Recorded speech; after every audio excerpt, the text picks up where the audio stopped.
Senang dapat berjumpa dengan Anda kembali hari ini. Hari ini kita akan mulai kembali untuk mendengarkan cerita dari dalam buku Alkitab. Namun saat ini, sebelum kita mendengarkan cerita kelanjutan daripada cerita yang lalu, saya akan terlebih dahulu membawakan satu lagu pujian.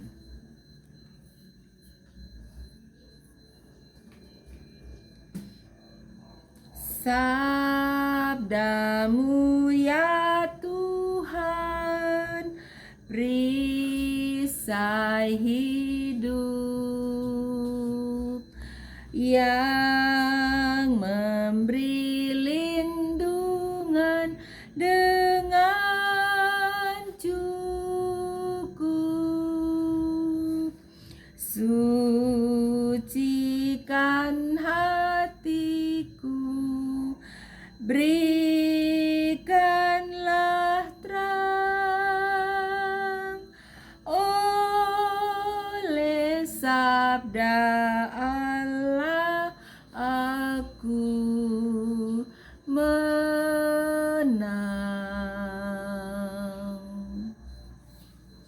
Nah, saudaraku, kembali kita akan meneruskan cerita kita yang terdapat di dalam kitab atau buku Alkitab.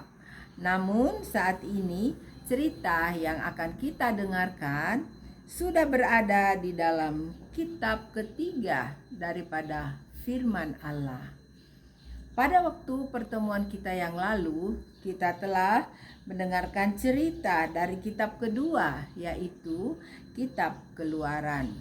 Dan kitab Keluaran itu telah diakhiri dengan cerita di pasal 40, di mana di situ diceritakan bahwa bangsa Israel sudah selesai membuat kemah suci, yaitu tempat berkumpulnya umat Tuhan atau umat-umat pilihan, yaitu bangsa Israel pada waktu itu.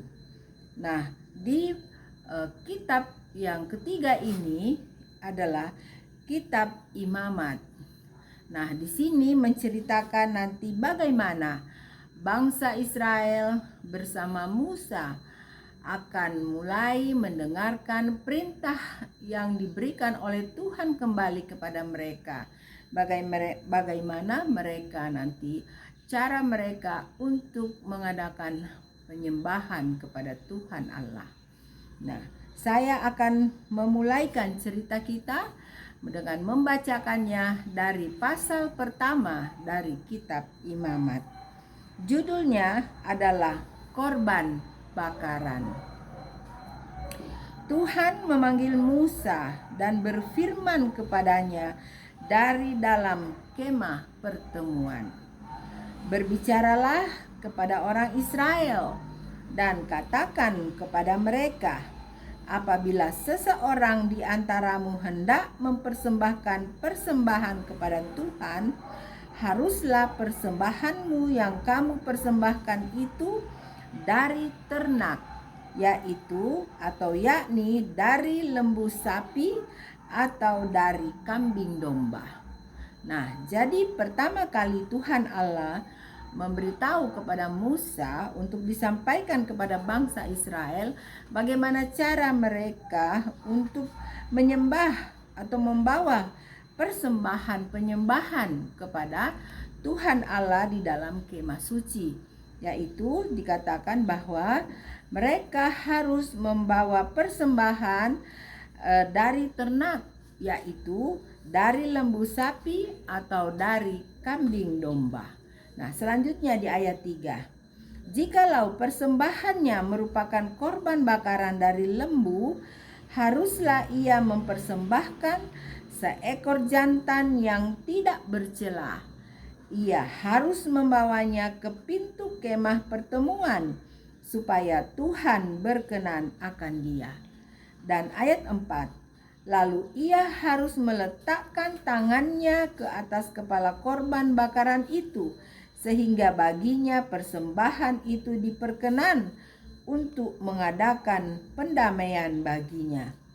Dan ayat 5, kemudian haruslah ia menyembelih lembu itu di hadapan Tuhan, dan anak-anak Harun, imam itu, harus mempersembahkan darah lembu itu dan menyiramkannya pada sekeliling mezbah yang di depan pintu kemah pertemuan. Nah, jadi jikalau seseorang akan membawa persembahan yang harus dipersembahkan kepada Tuhan, dan itu berupa seekor lembu, itu haruslah seekor lembu jantan yang tidak bercela. Dan kemudian dikatakan mereka harus meletakkan tangannya ke atas kepala korban bakaran itu, dan kemudian mereka harus menyembelih lembu itu di hadapan Tuhan.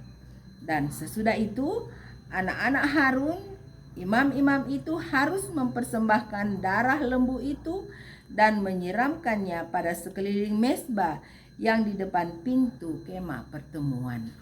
Nah, selanjutnya, kemudian haruslah ia mengkuliti korban bakaran itu dan memotong-motongnya menurut bagian-bagian tertentu.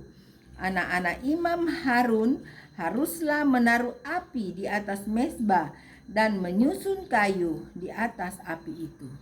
Nah, sesudah korban itu disembelih, kemudian dikatakan langkah selanjutnya yaitu korban itu harus dipotong-potong ya. Sebelum dipotong-potong dikuliti terlebih dahulu, kemudian dipotong-potong, dan anak-anak imam Harun harus menaruh api di atas mezbah ya. Mereka harus mempersiapkan api bakaran tentunya untuk korban tersebut. Dan selanjutnya ayat 8, dan mereka harus mengatur potongan-potongan korban itu dan kepala serta lemaknya di atas kayu yang sedang menyala di atas mezbah. Tetapi isi perutnya dan betisnya haruslah dibasuh dengan air, dan seluruhnya itu harus dibakar oleh imam di atas mezbah sebagai korban bakaran, sebagai korban api-apian yang baunya menyenangkan bagi Tuhan. Nah, jadi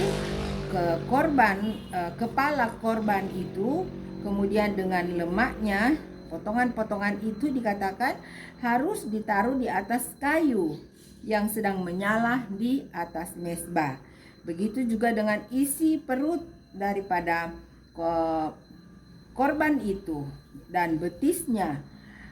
Kemudian betisnya haruslah dibasuh dengan air, dan seluruhnya itu harus dibakar oleh imam. Nah, jadi bagian kakinya itu harus dibersihkan terlebih dahulu, baru dibakar bersama-sama dengan kepala dan isi perut daripada korban tersebut. Dan ayat 10, jikalau persembahannya untuk korban bakaran adalah dari kambing domba, baik dari domba maupun dari kambing, haruslah ia mempersembahkan seekor jantan yang tidak bercela. Nah, jadi tadi di atas itu adalah jikalau dikorbankan seekor lembu ya, harus juga jantan dan tidak bercela. Dan apabila juga mereka membawa korban yaitu dikatakan berupa domba atau kambing juga sama, harus seekor jantan dan tidak bercela juga. Dan kemudian haruslah ia menyembelihnya pada sisi mezbah sebelah utara di hadapan Tuhan. Lalu haruslah anak-anak Harun, imam-imam itu menyiramkan darahnya pada mezbah sekelilingnya. Kemudian haruslah ia memotong-motongnya menurut bagian-bagian tertentu, dan bersama-sama kepalanya dan lemaknya diaturlah semuanya itu oleh imam di atas kayu yang sedang menyala di atas mezbah. Nah, jadi sama juga dengan pada saat mereka mengorbankan lembu ya, yaitu kepalanya dan lemaknya, semua itu harus dipotong dan dibakar di atas mezbah. Nah, selanjutnya isi perut dan betisnya haruslah dibasuhnya dengan air, dan seluruhnya itu haruslah dipersembahkan oleh imam dan dibakar di atas mezbah itulah korban bakaran, suatu korban api-apian yang baunya menyenangkan bagi Tuhan. Nah, jadi sama juga dengan lembu tadi ya. Jadi korban bakaran kambing dan domba itu juga seperti itu. Isi perut dan betisnya harus dicuci terlebih dahulu, kemudian dibakar bersama dengan kepala dan yang lainnya. Dan kemudian ayat 14. Jikalau persembahannya kepada Tuhan merupakan korban bakaran dari burung, haruslah ia mempersembahkan korbannya itu dari burung tekukur atau dari anak burung merpati. Nah, jadi saudaraku, ada lagi ya, yaitu boleh mengorbankan korban dari seekor burung. Namun tidak sembarang burung ya, harus dikatakan burung tekukur atau dari anak burung merpati. Nah, selanjutnya imam harus membawanya ke mezbah, lalu memulas kepalanya dan membakarnya di atas mezbah. Darahnya harus ditekan keluar pada dinding mezbah. Nah, jadi jikalau itu burung merpati atau dikatakan tadi burung tekukur, itu harus dibawa oleh imam ya. Kemudian dikatakan kepalanya harus dipotong, kemudian dibakar di atas mezbah. Darahnya harus ditekan keluar pada dinding mezbah. Temboloknya serta dengan bulunya haruslah disisihkan dan dibuang ke samping mezbah sebelah timur ke tempat abu. Nah, jadi tembolok dan dikatakan tadi bulunya itu tidak boleh dipersembahkan ya, harus dibuang, dikatakan dibakar untuk dibuang di tempat abu. Dan ayat 17. Dan ia harus mencabik burung itu pada pangkal sayapnya, tetapi tidak sampai terpisah. Lalu imam harus membakarnya di atas mezbah, di atas kayu yang sedang terbakar. Itulah korban bakaran, suatu korban api-apian yang baunya menyenangkan bagi Tuhan. Nah, jadi setelah sudah dibersihkan akan burung tersebut, maka dikatakan haruslah imam memotong dari sayapnya, namun jangan terputus. Jadi tetap satu badan itu dibakar di atas mezbah korban bakaran, dan itu dikatakan menjadi suatu korban api-apian yang baunya menyenangkan bagi Tuhan. Nah, saudaraku, dimanapun saja Anda berada, cerita daripada kitab Imamat ini, khususnya dari pasal 1 yang saya baru saja bacakan ini, ayatnya tidak terlalu panjang ya. Jadi ayatnya hanya dari ayat 1 hingga ayat 17. Nah, inilah cerita yang saya dapat ceritakan atau bacakan ceritanya untuk saudaraku bisa dapat mengetahui, dan kita tentunya merasa senang ya, karena bisa mengetahui bagaimana cara daripada bangsa Israel terlebih dahulu, bagaimana mereka caranya untuk membawa korban bakaran untuk menyenangkan hati Tuhan di dalam atau di kemah suci pada saat itu. Nah, kiranya cerita yang saya sudah sampaikan ini kita dapat bersuka cita untuk mengetahuinya, dan nanti pada pertemuan kita selanjutnya saya akan menceritakannya kembali di pasal-pasal berikutnya. Nah, God bless you, sampai kita jumpa lagi. Dah.